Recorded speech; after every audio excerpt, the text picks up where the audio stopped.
নামো বুদ্ধায়। বুদ্ধ শব্দের অর্থ জ্ঞানী। তাহলে আমরা কার ধর্ম পালন করি? জ্ঞানীর ধর্ম পালন করি। আমার পিছনে আপনারা দেখতে পাচ্ছেন বুদ্ধ।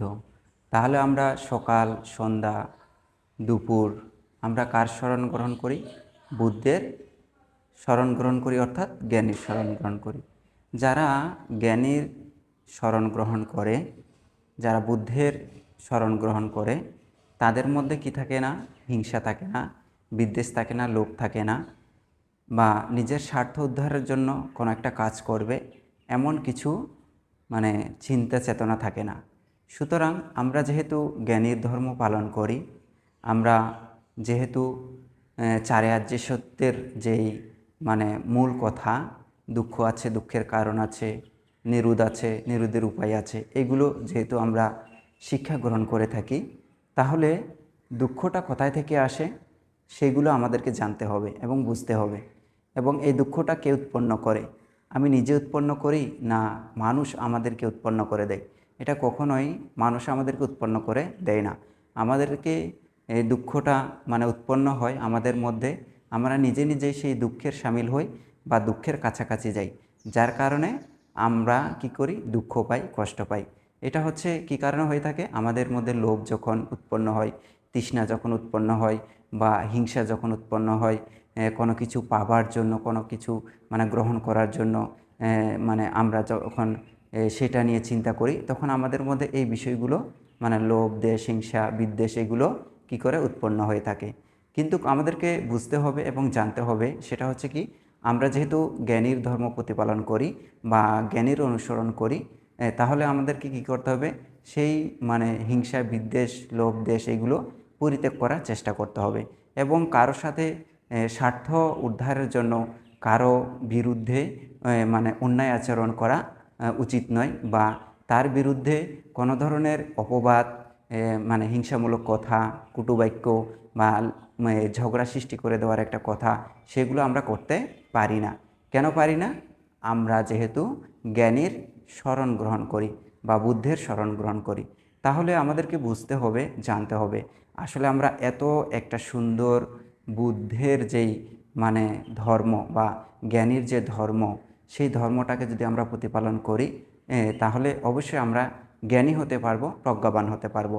যদি আমরা সেগুলো প্রতিপালন না করি, আমরা যদি প্রতিপালন করার নামে আমরা যদি সেগুলো মানে মানে সচরাচর ব্যবহার করি, তাহলে আমরা জ্ঞানী হতে পারবো না। আমাদেরকে প্রতিপালনের মাধ্যমে সেগুলোকে আচরণ করতে হবে, প্রয়োগ করতে হবে নিজের মধ্যে।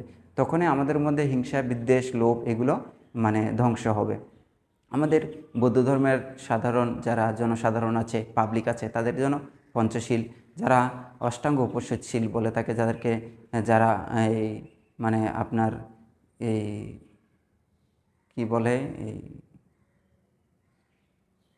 উপাসক উপাসিকা আমাদেরকে বলা হয়, বা যারা বিশেষ করে ধ্যান সাধনা করে, তারা কি করে? অষ্টাঙ্গ উপোষশীল গ্রহণ করে থাকে।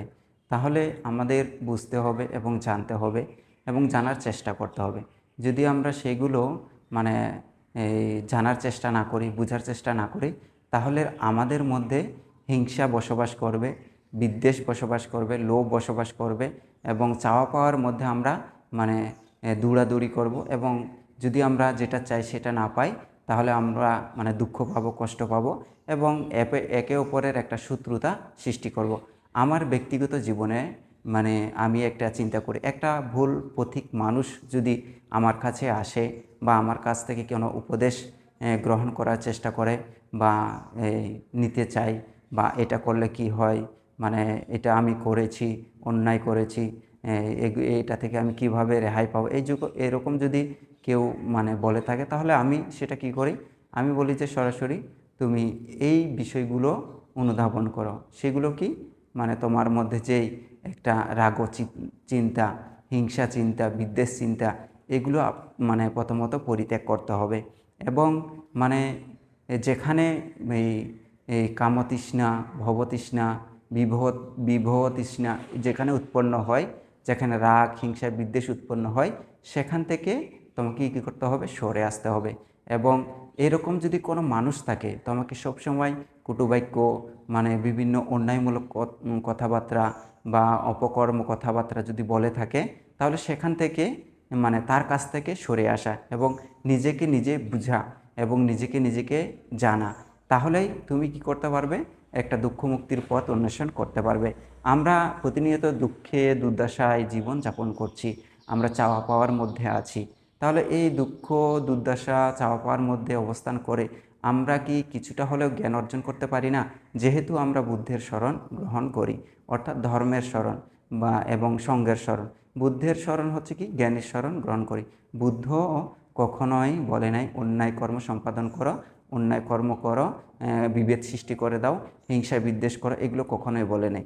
এইগুলো যারা বেশি করবে তাদের মধ্যে মানে দিনের পর দিন আরও তৃষ্ণা বাড়বে, হিংসা বাড়বে, বিদ্বেষ বাড়বে, অহংকার অহমিকা বৃদ্ধি পাবে। সুতরাং আমাদেরকে সেই স্থান থেকে কি করতে হবে, সরে আসতে হবে বা সরে আসার চেষ্টা করতে হবে।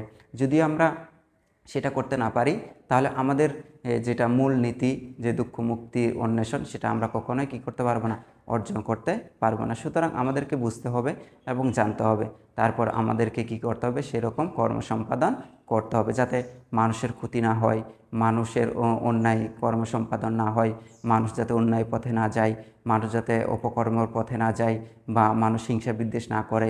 এই বিষয়গুলো আমাদেরকে কী করতে, বারবার কী করতে হবে, মানে এই চর্চা করতে হবে বা মানে অনুসরণ করতে হবে এবং পর্যবেক্ষণ করতে হবে এবং প্রয়োগ করতে হবে। তখনই আপনি একজন ভালো মানুষ হিসেবে কী করতে পারবেন, নিজেকে প্রতিষ্ঠিত করতে পারবেন। যদি আপনি সব সময় মানে হিংসা বিদ্বেষের মধ্যে থাকেন, লোভ চিন্তা নিয়ে থাকেন বা মানে বিভিন্ন ধরনের যেগুলো চাওয়া পাওয়া আছে সেগুলোর মধ্যে যদি থাকেন, তাহলে আপনি কখনোই সেখান থেকে বেরিয়ে আসতে পারবেন না এবং আপনার যে দুঃখ মুক্তির পথ অন্বেষণ, সেই পথটাকে আপনি মানে উদ্ঘাটন করতে পারবেন না। সুতরাং আমাদেরকে বুঝতে হবে, যেহেতু আমরা জ্ঞানীর ধর্ম অনুসরণ করি, জ্ঞানীর ধর্ম প্রতিপালন করি, সকাল দুপুর সন্ধ্যা এই মানে 3 বেলা যে আমরা এই ধর্মটাকে প্রতিপালন করার চেষ্টা করি, তাহলে আমাদেরকে কী করতে হবে, সেই জ্ঞানী হওয়ার চেষ্টা করতে হবে, প্রজ্ঞাবান হওয়ার চেষ্টা করতে হবে এবং দুঃখ মুক্তির পথ অন্বেষণ করার চেষ্টা করতে হবে। আপনি যেখানেই থাকুন না কেন, বাড়িতে থাকুন বা পরিবার নিয়ে থাকুন বা সমাজে থাকুন, যেখানেই থাকুন না কেন, সেখানে আপনি এই মানে বিষয়গুলো চিন্তা করে আপনি নিজেকেই মুক্তির পথ অন্বেষণ করার একটা সৃষ্টি করতে পারবেন। কিন্তু আপনি যদি সেই চাওয়া পাওয়ার মধ্যে থাকেন বা লোভ দেশ হিংসার মধ্যে থাকেন, তাহলে কখনোই আপনি সেগুলো পারবেন না। কিন্তু মূর্খরা এগুলো বুঝে না। মূর্খকে আপনি যতই কিছু পড়ান, যেমন একটা কথা আছে না, অন্ধের দেশে বই বিক্রি করার মতো। আপনি যতই মূর্খকে ভালো কথা বলুন, যতই মূর্খকে একটা সুন্দর উপদেশ দিন, সে কখনোই আপনার কথা বুঝবে না এবং জানার চেষ্টাও করবে না। যে এটা বললাম, অন্ধের দেশে বই বিক্রি করার মতো। সুতরাং আপনাকে কি করতে হবে, ত্রিপিটক পঠন পাঠন করতে হবে, বুঝতে হবে বুদ্ধের ধর্মটা আসলে কি এবং বুদ্ধ কি বলেছেন বা কি বলতে চাচ্ছেন। এই বিষয়গুলো যদি আপনি মানে পঠন পাঠন করেন, তাহলে বুঝতে পারবেন আসলে এই মানে জগৎটাই হচ্ছে একটা দুঃখের কারাগার, মানে জ্বালা যন্ত্রণা ইত্যাদি। তাহলে কেউ সহজে সুখী হতে পারে না। একটা পাইলে আরেকটা চাই, আরেকটা চাইলে আরেকটা চাই, এভাবে মানে চাওয়া পাওয়ার মধ্যে থাকে। তো আমাদেরকে বুঝতে হবে, এই চাওয়া পাওয়ার মধ্যেই আমাদেরকে দুঃখ মুক্তির পথ অন্বেষণ করতে হবে। সুতরাং এভাবে আমরা নিজেকে নিজে সন্তুষ্টি করতে পারি এবং ভালো রাখতে পারি বা জ্ঞানী হতে পারি, প্রজ্ঞাবান হতে পারি। এইভাবে আমাদেরকে চিন্তা করে সেই কর্মগুলো সম্পাদন করা প্রয়োজন। যদি আমরা একে অপরের সঙ্গে হিংসামূলক কথা বলি বা ঝগড়া সৃষ্টি করে দেওয়ার কথা বলি বা আমরা এটা কেন পেলাম না, মানে আমার জিনিস ও কেন নিয়ে গেল বা মানে ও কেন নিবে, এটা বলে মনে করে ওর বিরুদ্ধে মানে কথাবার্তা বলা বা ওর বিরুদ্ধে মানে বিভিন্ন সমালোচনা করা, নিন্দা করা বা সেই জাতির বিরুদ্ধে সমালোচনা করা, যেটা আমি উপলব্ধি করেছি, যেটা আমি নিজে শুনেছি এবং নিজে জেনেছি যে আমার ব্যক্তিগত আমরা যে জাতি আছি, জাতি নিয়ে বিভিন্ন ধরনের খারাপ মন্তব্য অনেকজন করেছে। সুতরাং এই বিষয়গুলো যারা মানে মূর্খ, যারা হীন প্রকৃতি, যারা নিকৃষ্ট প্রকৃতি, যারা আবর্জনাযুক্ত ময়লার মধ্যে অবস্থান করে, যারা বই পুস্তক মানে ত্রিপিটক পঠন পাঠন করে না, তাদের মধ্যে এই বিষয়গুলো উৎপন্ন হয় এবং তারা সবসময় তারা তৃষ্ণার মধ্যে থাকে, চাওয়া পাওয়ার মধ্যে থাকে। তারা মানে সবসময় শুধু এটা চাই ওইটা চাই, এটা মানে করব ওইটা করব, এমনটা তাদের মনের মধ্যে সবসময় খারাপ চিন্তাটা থাকে, যার কারণে তারা একটা জাতিকে নিয়ে হিংসামূলক কথা বলতে দ্বিধাবোধ করে না।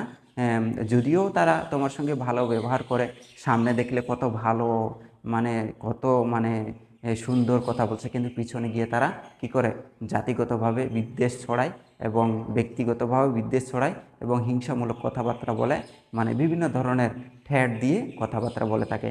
আসলে এরা মানুষ নামের একজন পশু, এবং এই মানুষগুলো কখনোই তাদের প্রকৃত যে জ্ঞান সেই জ্ঞানটা অর্জন করতে পারে না। সুতরাং আমরা যেহেতু বুদ্ধের শরণ তথা জ্ঞানীর শরণ গ্রহণ করছি সকাল দুপুর সন্ধ্যা, সুতরাং আমাদেরকে জ্ঞানী হওয়ার চেষ্টা করতে হবে, প্রজ্ঞাবান হওয়ার চেষ্টা করতে হবে। তখনই আপনি একজন সঠিক মানুষ হিসেবে নিজেকে গড়ে তুলতে পারবেন, অপর ব্যক্তিকেও গড়ে তুলতে পারবেন। সকলে ভালো থাকুন, সুস্থ থাকুন এবং সকলে নিরাপদে থাকুন। জগতের সকল প্রাণী জ্ঞানী হোক।